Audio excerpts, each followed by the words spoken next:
अशी कोणतीही महिला नसेल ज्यांना चंदेरी सिल्क साडी आवडत नसेल. चंदेरी सिल्क साडी सगळ्या महिलांना पसंत असते.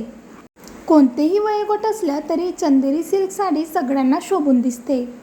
चंदेरी आकर्षक आणि राजेशाही लूक देणारी सिल्क साडी आहे. ही महिलांची पहिली पसंत आहे. मध्य प्रदेशातील चंदेरी शहरात नाजूक कापडासाठी आणि सुंदर जरी बॉर्डरसाठी प्रसिद्ध असते. समारंभ असू दे की सण उत्सव किंवा खास कार्यक्रमासाठी चंदेरी सिल्क साडी तुमच्या साडीमध्ये सौंदर्यामध्ये एक वेगळीच भर टाकते. म्हणून कधीही जर तुम्हाला लग्नासाठी किंवा कार्यक्रमासाठी साडी घ्यायची असेल, महागातली साडी घ्यायची असेल तर तुम्ही चंदेरी सिल्क साडी निवडू शकतात. तुम्हाला जर पारंपरिक एलिगंट लूक हवा असेल तर ही साडी बेस्ट आहे. या साड्यांची लिंक मी डिस्क्रिप्शन बॉक्समध्ये देणार आहे, तुम्ही चेक करून घ्या. आणि तुम्हाला जर नवीन नवीन साड्यांचा कॅटलॉग बघायचा असेल तर चॅनलवरती जाऊन तुम्ही बघू शकतात. डेली नवीन नवीन साड्यांचे कॅटलॉग शेअर करत असते.